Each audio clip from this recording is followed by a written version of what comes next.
하나님의 어느 날 아브라함에게 나타나셔서 말씀을 하십니다. 그런데 이것은 청천벽력과 같은 그런 말씀이었습니다. 내가 사랑하는 아들 독자 이삭을 내게 번제로 드리라. 정말 청천벽력이었죠. 맑은 하늘에 날벼락입니다. 지금 아브라함이 거하고 있는 이 가나안 땅에서 사람을 번제로 드린다는 것이 아브라함은 잘 알고 있어요. 번제로 드린다는 것 자체가 동물을 번제로 드리는데 사람을 번제로 드리라고 하는 것은 그 동물을 또는 사람을 각을 뜨고 그리고 불로 태워서 자신이 섬기는 신에게 드리는 겁니다. 하나님께서는 사람을 번제로 드리는 것을 원하지 않아요. 근데 유일하게 성경에서 아브라함에게 하나님 말씀합니다. 내 사랑하는 독자 이삭 그 아들을 번제로 드리라. 아브라함이 이 말씀의 의미를 너무 잘 알고 있죠. 여러분 이건 감당할 수가 없습니다. 삶이 순탄하게 진행되는가 했는데 하나님께서는 참으로 감당할 수 없는 그런 주문을 하시는 거죠. 그런 명령을 내리시는 겁니다. 그의 삶을 송두리째 흔들어 놓는 그런 말씀이에요. 그래서 오늘 본문 20장 1절에 그 일 후에 그러면서 말씀이 시작되거든요. 하나님께서는 창세기 12장에서 아브라함을 부르십니다. 너의 친척분 또 아비 집을 떠나라. 여러분 이건 뭡니까? 과거로부터 떠나는 거예요. 이것도 쉽지가 않아요. 어떤 지역에 토착생을 하는 아브라함에게 쉽지 않은 그런 결단이었어요. 자기가 사랑하는 모든 것을 뒤로 해야 됩니다. 그래서 과거로부터 멀어져 오는 것이죠. 그리고 하나님은 약속하십니다. 그를 부르시면서 그의 후손이 바다의 모래알 같을 것이다. 하늘의 별과 같이 많을 것이다. 번성할 것이라고 말씀했어요. 나이는 점점 먹어갑니다. 99세가 됐는데도 하나님은 아무 소식이 없는 거예요. 그리고 100세에 이삭을 얻었습니다. 이삭이 점점 자라면서 이 오늘 본문 바로 직전인 창세기 21장에서 그가 인간적인 방법을 통해서 후사를 보려고 그랬어요. 이게 소식이 없네요. 자기 사랑하는 아내하고 뭐 아무런 소식이 없어요. 어떻든 이 사라가 불임인지 아이가 없습니다. 그래서 아브라함은 하갈을 통해서 첩을 통해서 자녀를 보죠. 그게 이스마엘이에요. 근데 하나님께서 약속하신 대로 이삭을 주셨습니다. 이삭이 자라나면서 이스마엘하고 갈등이 있죠.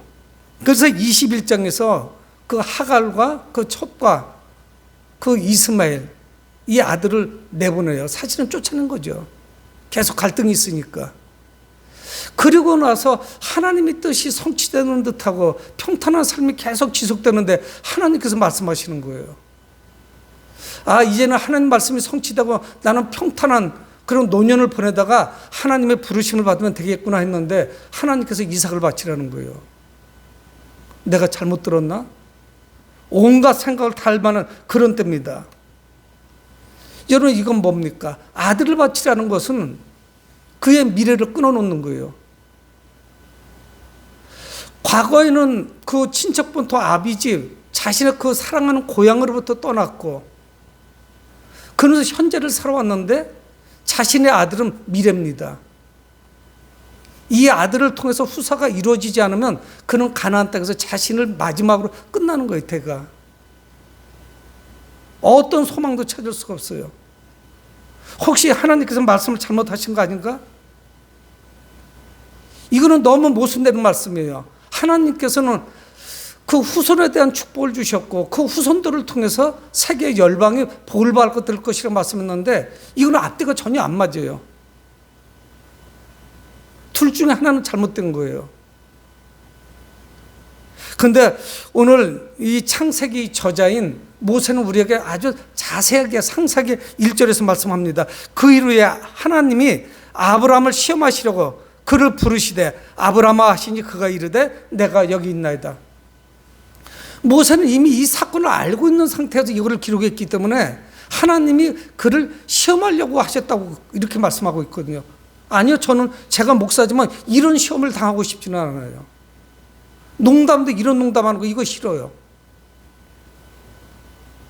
여러분 아들이 하나밖에 없는데 하나님이 그 아들을 바쳐라. 여러분, 짐승은 어떡합니까? 각을 뜯죠? 토막을 내요. 그리고 내장을 다 끊어서 불로 태우고, 그걸 다 드리는 거예요. 죄밖에 남지 않습니다.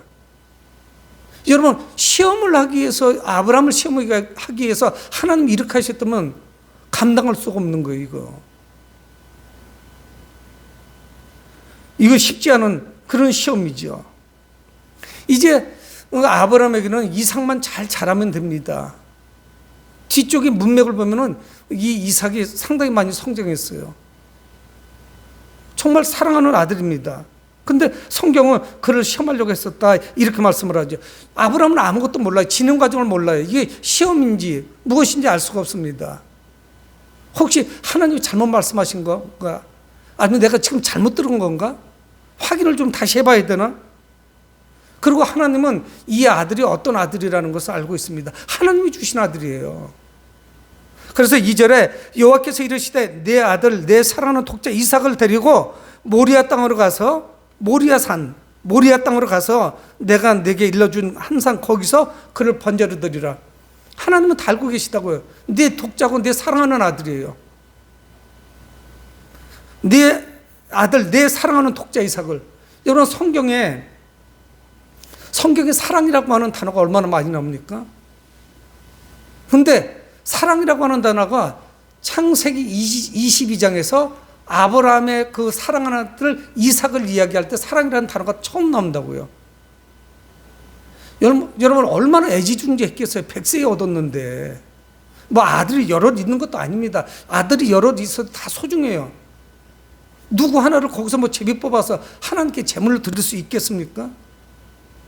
이거는 너무 감당할 수 없는 거예요. 차라리 자기 귀를 의심했을 거예요. 차라리 나를 번제물로 드리라고 하면 쾌히 드리겠는데, 아니면 사라를 드리라고 했다던가, 그러면 소망이 있죠. 대를 이어가니까. 근데 하나님도 알고 계시다는 사실이에요. 사랑하는 아들이에요. 내가 사랑하는 아들이라면 하나님은 더 돌봐주시고 인도해 주셔야 되죠. 근데 하나님은 이삭을 번제로 드리라고 하는 거예요. 태워서 드리는 거죠. 그래서 아무것도 없어요. 여러분들은 결혼해가지고 바로 아이가 들어서고 때가 돼서 산딸이 되고 해서 자녀를 출산한 분들은 잘 모릅니다. 불임 기간이 오랫동안 지속되었던 사람이 겨우 자녀 하나를 얻었다는 거, 이건 감당할 수가 없어요. 그렇게 쉽게 이야기할 수 있는 것이 아니에요. 정말 결혼해서 5년, 10년, 15년, 20년 이렇게 오랜 세월이 흘렀는데 아브라함은 100세에 얻었습니다. 정말 어렵게 얻었던 아들이에요. 여러분, 그런 아들이면 여러분들은 어떻게 하실까요? 저는 아마 해달라는 대로 다 해주고 막 정말 애지중지 귀하게 키웠을 것 같아요. 혼내키지도 못하고 잘못해도 뭐라고 말을 하지도 못하고 그렇게 키웠을 것 같아요. 아니면은 그래도 강단 있는 부모면은 그 아이에게 엄격하게 키울 겁니다. 너 그러면 안 돼. 이렇게 하면 안 돼. 너는 100세에 얻은 아들이야. 아버지 얼굴에 먹칠하면 안 돼. 두 가지 중에 하나일 거라고요. 아니면 두 가지를 다 병행할 수도 있겠죠. 너무 자녀들이 끌려다녀서 이 자녀가 자기 마음대로 부모를 끌고 다닙니다. 전반적으로. 여러분, 하지만 우리는 아브라함이 이삭을 믿음 안에서 건강하게 키운 것은 알 수 있어요. 정말 화목하고 행복한 가정이 되었어요. 하나님의 복이 임하기 시작을 합니다. 그런데 감당할 수 없는 시험을 하시는 거예요. 이삭을 바치라는 거예요. 그런데 중요한 사실은 뭐냐면 아브라함은 이 말씀이 무슨 말씀인지 금방 알아들었어요. 고민하지 않았습니다. 번민하지 않았어요. 미래에 있는 아들을 내가 이제는 끊어야 되는데 이것이 어떤 사인이라는 걸 그는 알았어요. 내가 어떻게 행동해야 되는지.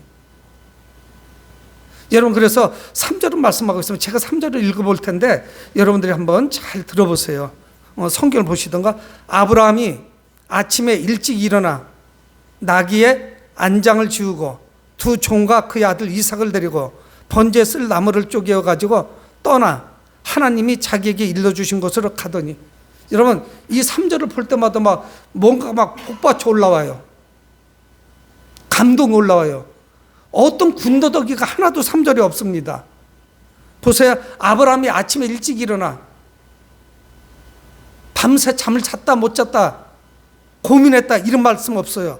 일찍 일어나 나귀의 안장을 지우고 침묵하면서 안장을 지웁니다. 뭐를 해야 되는지 아는 거예요. 두 종과 그의 아들 이삭을 데리고 번제에 쓸 나무를 쪼개와 나무까지 준비한 거예요. 가지고 떠나 하나님이 자기에게 일러주신 곳으로 가는 거예요. 출발하고 있는 거예요.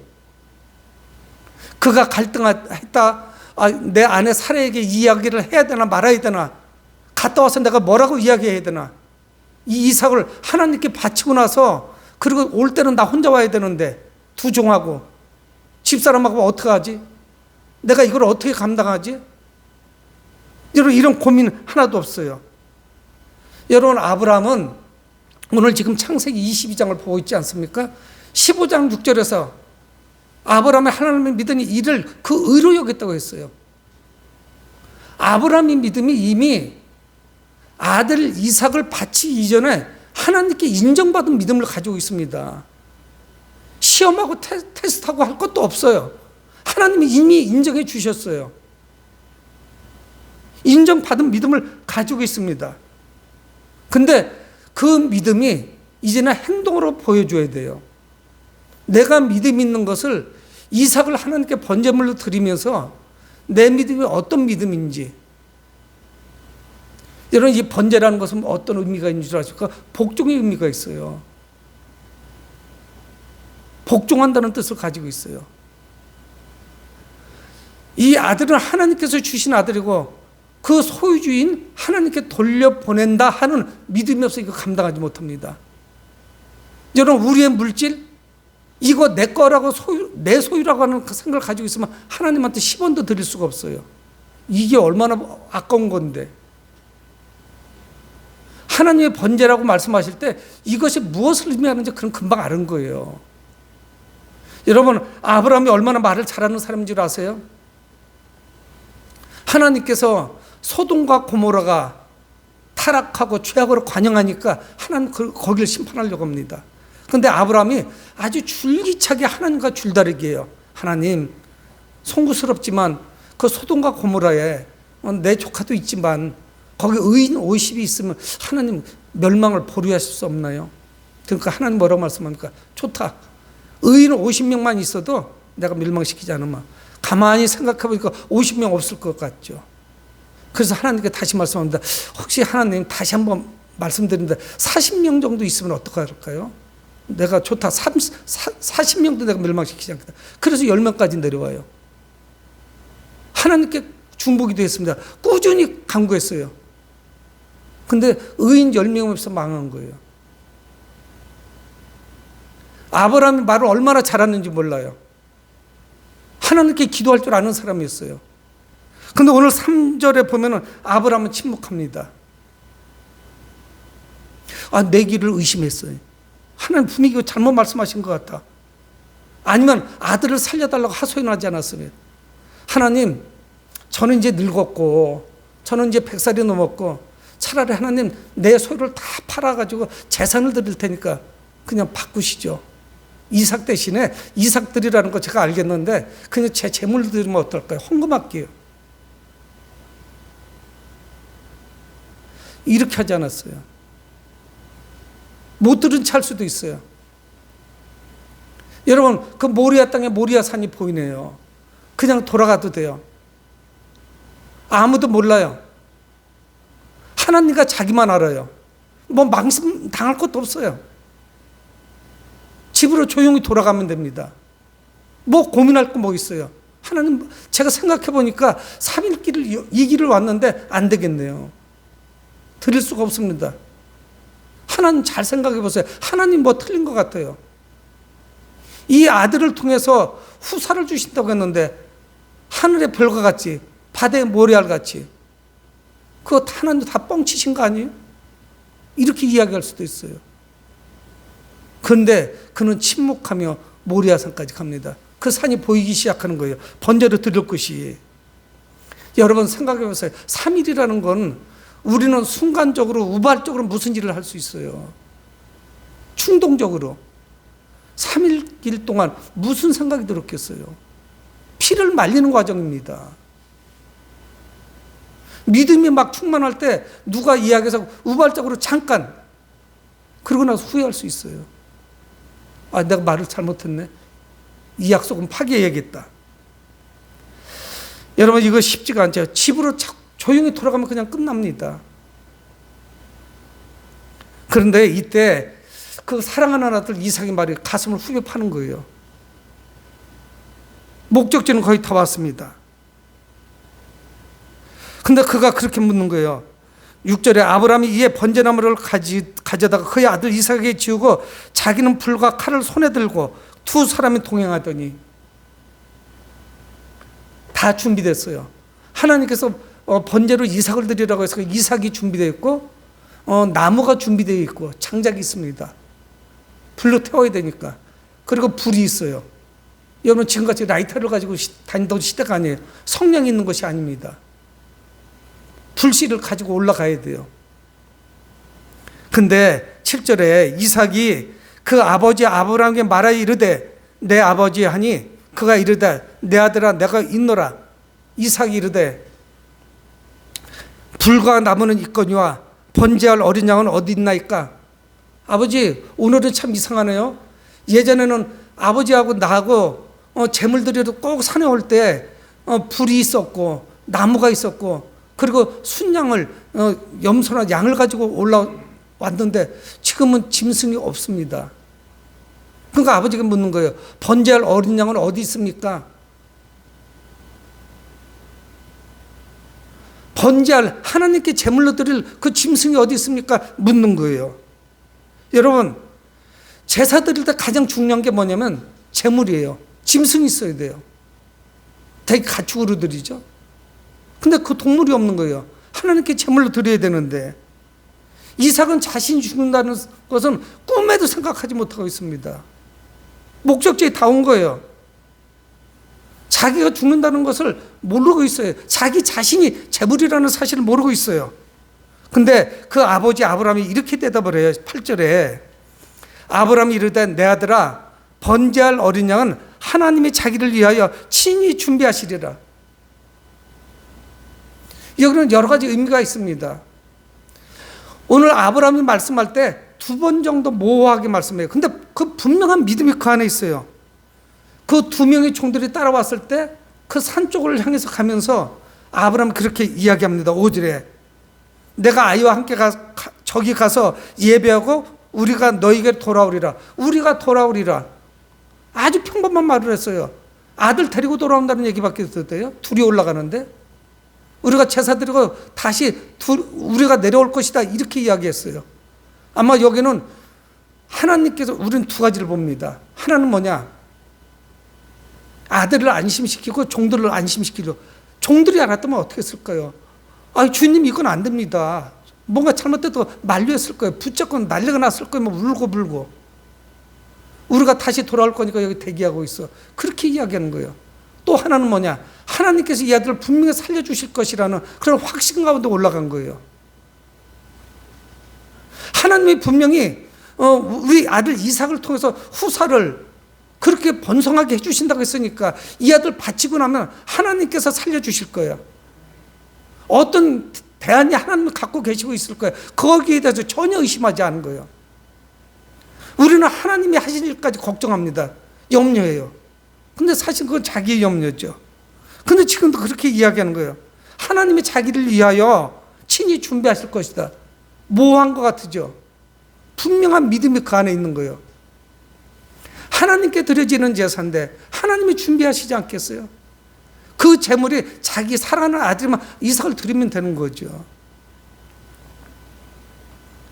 여러분 이것이야말로 하나님께 철저한 복종을 의미하고 있습니다. 여러분 우리는 세상을 살아가면서 내가 사랑하는 대상 이것이 가짜 신이 돼서 나를 끌고 다녀요.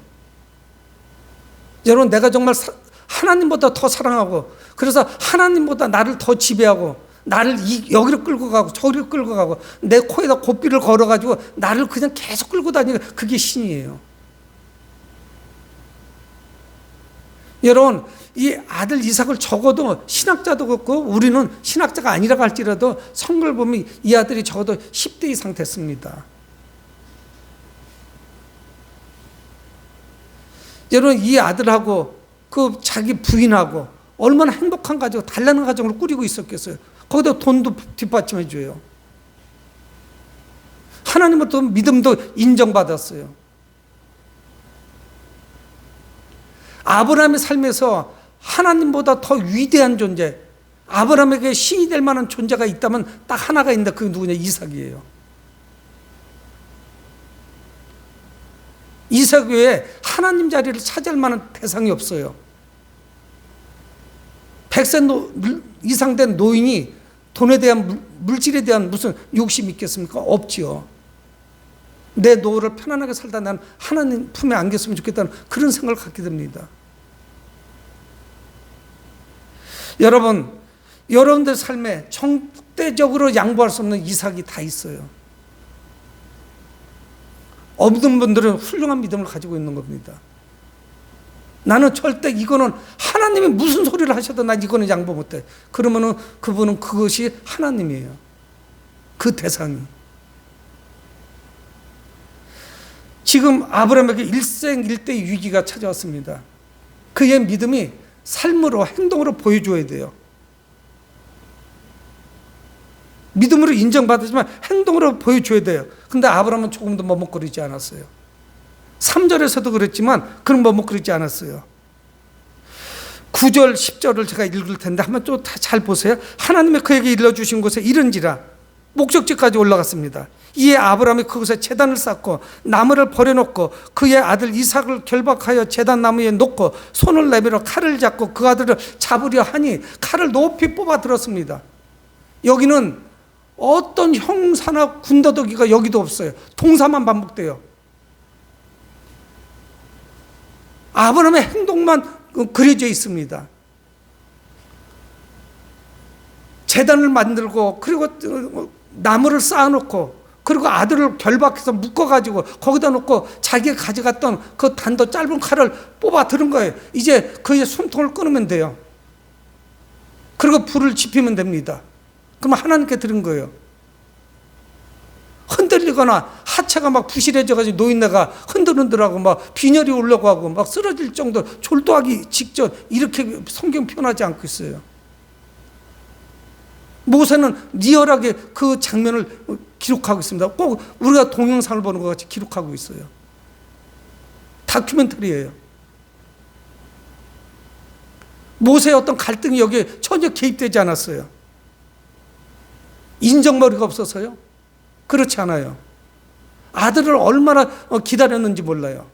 그리고 그를 사랑하고 있습니다.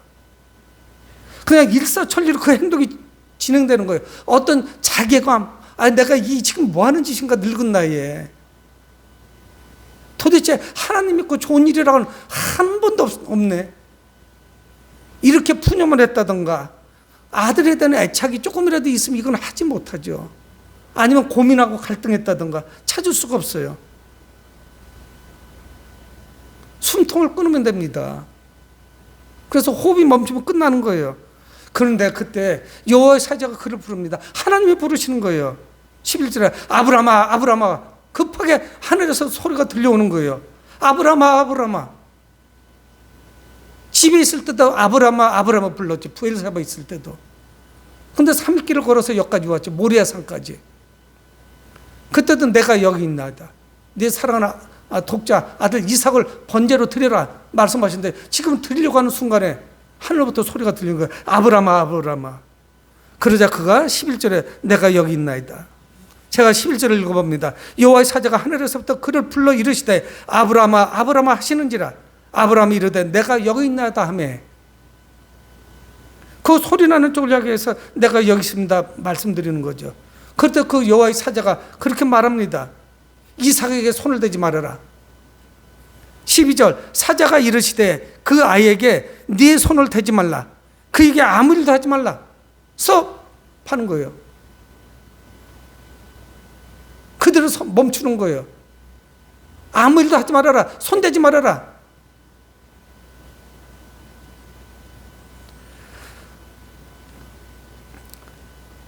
그 이후에 12절 중반에 내가 네 아들 내 독자까지도 내게 아끼지 아니했으니 내가 이제야 네가 하나님을 경외한 줄을 아노라. 하나님의 말씀하시는 거예요. 네가 네 사랑하는 아들 독자까지 내게 아끼지 않는 모습을 보고 네가 나를 경외하는 줄 알았다. 네 믿음이 통과됐다고 패스했다는 거예요. 네가 믿음 있는 건 내가 알았는데 너의 믿음을 내가 알겠다. 여러분, 아브라함의 일생에 그 삶의 클라이막스가 정점이 어디냐면 22장이에요. 창세기 22장에. 그리고 23장 이후, 그 이후로 아브라함 죽을 때까지, 175세 죽을 때까지 뭐 화려한 거라든가 이런 거 없어요. 그의 삶의 정점이었어요. 그저 평범한 삶으로 진행이 돼요. 그런데 독자를 아끼지 않고 하나님께 드리는 그 모습을 하나님이 이미 받으셨어요. 얘는 정말 나한테 주는 아이구나.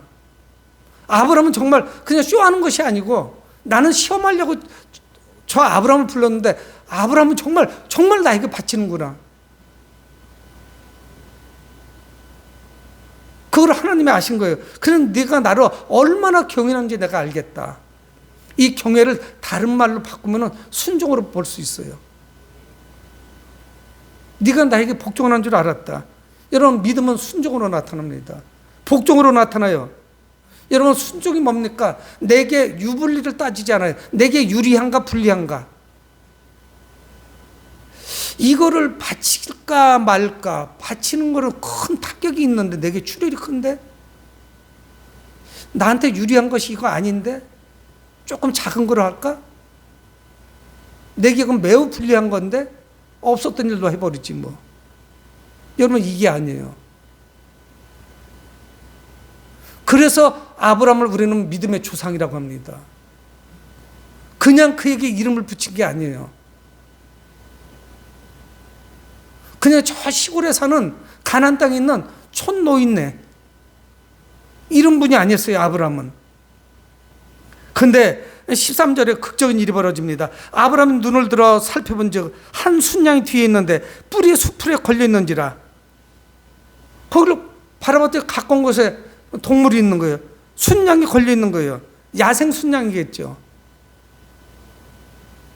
뿔에 수풀에 걸려 있는지라. 아브라함이 가서 그 순양을 가져다가 아들을 대신하여 번제로 드렸다. 성경 말씀하고 있습니다. 아들을 대신해서.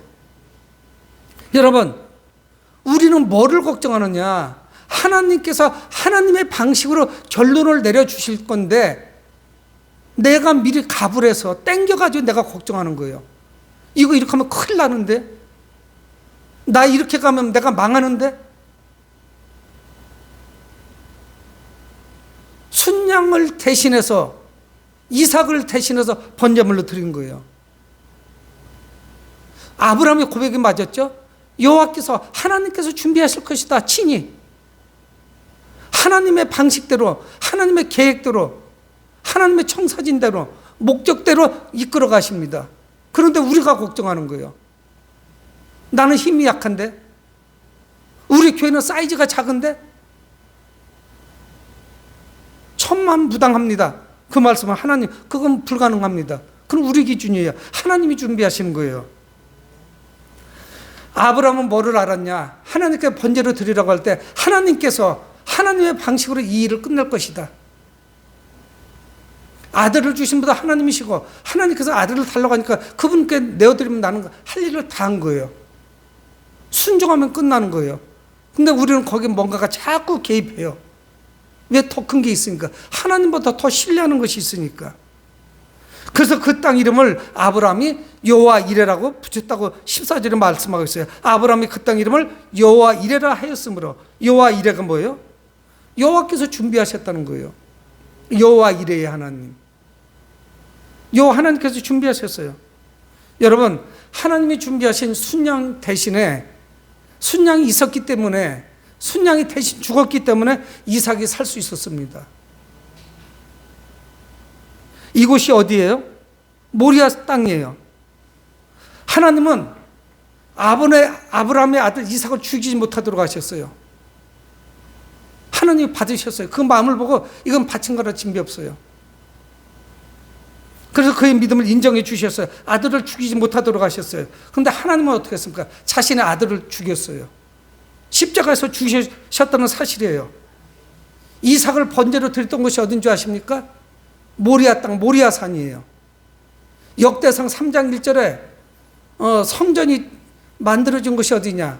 모리아산이에요. 예수님께서 십자가에 못 박힌 곳이 모리아예요. 하나님께서는 그 아들을 우리에게 내어주신 거예요. 이 이삭을 번제로 드렸던 것과 예수 그리스도께서 십자가에 못 박힌 것이 같은 장소, 좀 하나도 틀리지 않고 그 자리는 아니에요. 근데 그 산이에요. 그 지역이에요. 하나님은 우리를 살리기 위해서 아들 예수 그리스도를 내어놓으셨습니다. 여러분, 오늘 아브라함은 정말 그의 일생에 네가 누구를 최고로 사랑하느냐 시험을 받았어요. 늦게 얻은 아들 이삭, 이삭을 사랑했죠. 하지만 이 아브라함은 이삭보다 하나님을 더 사랑했습니다. 내가 내 아들 이삭을 사랑하지만 나는 이삭보다도 하나님을 더 사랑합니다. 내 삶의 주인이십니다. 여러분, 이 아브라함에게 하나님보다 이삭을 더 사랑했다면 이삭이 신이에요. 우상이라고요. 차라리 그런 아들이라면 처음부터 없는 것이 나아요. 여러분, 우리에게 그게 잔인한 게 아니에요. 그런 아들이면 백세 안 받고 그냥 자녀 무자식이 상팔인데 그냥 살다 죽는 게 훨씬 날 뻔했어요. 그걸 아끼는 그런 아버지였다면. 여러분, 우리 재물도 마찬가지입니다. 재물이 더 사랑스러워서 하나님보다 더 윗자리에 있다면 차라리 좀 불편하게 사는 게 낫죠. 하나님께 인정받고. 여러분, 그래서 우리의 삶에 수많은 것들 모두가 다 신이 될 수 있다는 사실이에요. 우상이 될 수 있습니다. 여러분, 우리의 중심을 하나님께 드리지 않는다면 그건 하나님을 믿는 게 아니에요. 아브라함 비로소 그 아들, 사랑하는 아들 이삭, 그 독자인 이삭을 하나님께 드렸을 때 하나님으로부터 인정받았어요. 네가 이제 하나님을 경험한 줄 내가 알겠다. 여러분, 2000년 전에 하나님의 아들이신 예수 그리스도는 두 팔을 벌렸습니다. 어디서? 십자가에서. 우리는 이 사건을 기억해야 돼요. 하나님의 은혜와 사랑, 우리는 감당할 수가 없어요.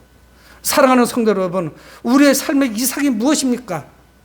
그것을 하나님께 감당할 수 있는 믿음으로 또 용감하게 하나님께 드려서 축복된 삶을 살아가는 여러분들 되시길 주의 이름으로 축원을 드립니다. 고마우신 아버지 하나님, 주의 은혜를 감사합니다.